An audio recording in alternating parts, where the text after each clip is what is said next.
Mesdames, Messieurs, bonsoir. Bienvenue sur la TV Online 221. Merci de suivre ce premier numéro du Journal de la semaine, une synthèse de l'actualité des faits marquants de la semaine. Les titres, tout de suite.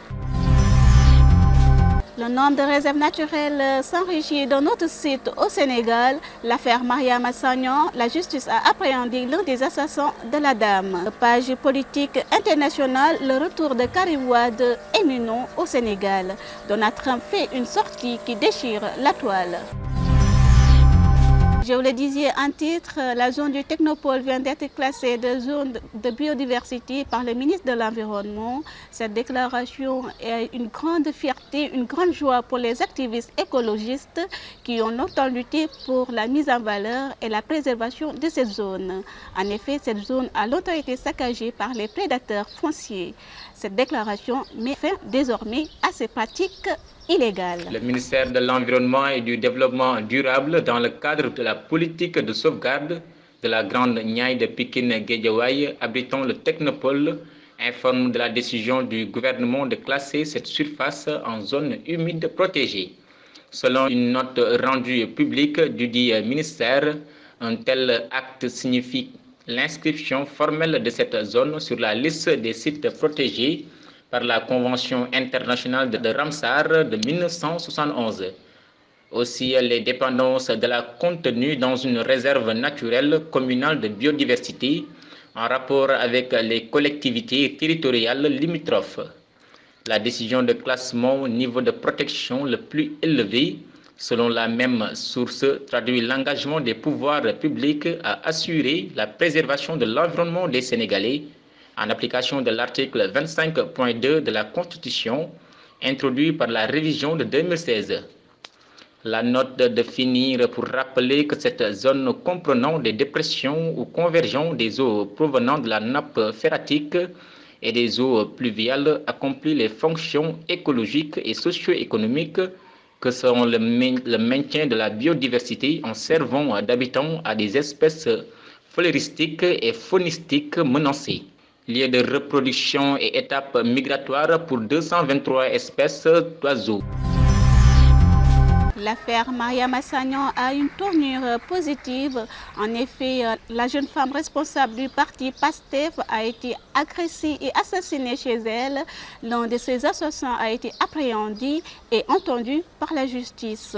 Ce dernier soutient que la jeune femme a été tuée parce qu'elle criait lors de son agression.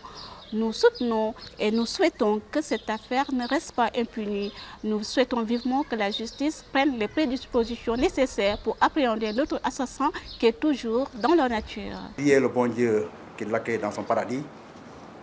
Je dois dire que c'est un acte odieux, crapuleux qui nous a choqués tous et qui ne saurait rester impuni. Avant de quitter les lieux du crime, Ousseynou Diop et Saliou Boy ont subtilisé un poste téléviseur et un téléphone portable appartenant à leurs victimes. Les investigations subséquentes menées par les éléments de la brigade de gendarmerie territoriale de Kermassar, en collaboration avec leurs collègues de la brigade de recherche de FEDERB, ont permis l'interpellation du premier charretier Ousseynou Diop, qui a reconnu avoir participé à la commission des faits. Toutefois, il a expliqué s'être contenté de maîtriser Mariama Sagnon par les jambes pour permettre à Saliou Boy, son acolyte, de commettre le viol. Le mis en cause a révélé que c'est ce dernier qui a étranglé la victime. Sur un autre registre, Ousseynou Diop a déclaré que le téléviseur a été remis à un nommé Khadim Gueye qui habite Kermassar. Arrêté et entendu, celui-ci a soutenu avoir rendu l'appareil à Saliou Boy, qui l'a confié ensuite à sa mère Fatou Bintou Thiam, établi à Niakourab. Le transport effectué au domicile de cette dernière a confirmé cette thèse car la télévision y a été retrouvée soigneusement enveloppée dans un tissu et rangée dans la chambre de la maîtresse des lieux. Saliou Boy, le deuxième mis en cause, est toujours en fuite et aux dernières nouvelles, il se trouvait aux environs de Kaolack. Toutes les unités de gendarmerie de la région sont en alerte et devraient procéder incessamment à son arrestation.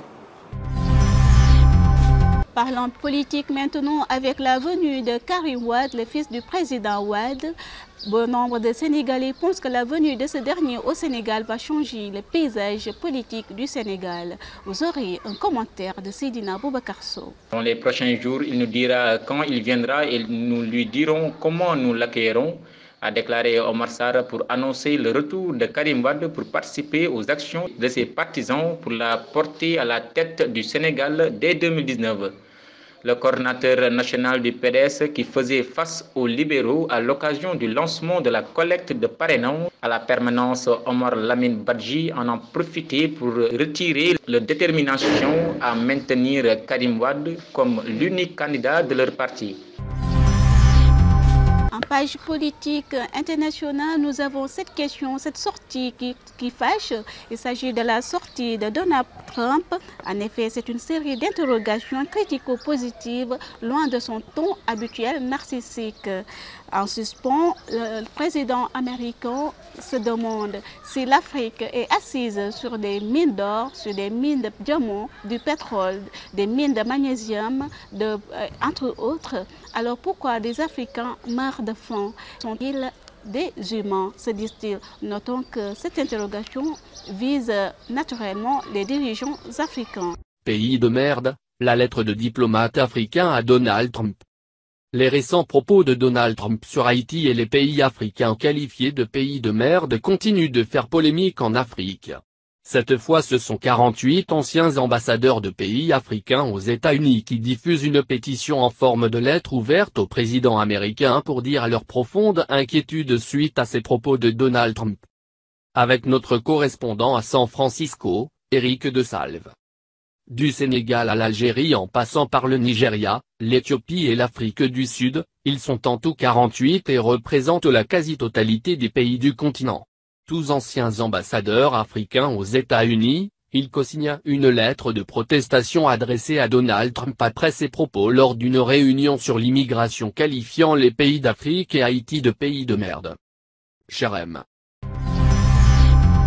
Mesdames, Mesdemoiselles, Messieurs, nous vous remercions de l'avoir suivi. Nous vous donnons rendez-vous la semaine prochaine, Inch'Allah. N'hésitez pas à vous abonner à la TV Online 221. Vous aviez à la présentation de ce journal Amediata, à la réalisation Seydina Boubacar Sow, aux caméras Maouli et M. Paul Mendy. Restez connectés à la TV Online. À la prochaine fois, vous aurez Moustapha Sow pour la page sport de ce journal. Toute l'équipe de TV Online vous souhaite de passer un excellent week-end. Portez-vous bien.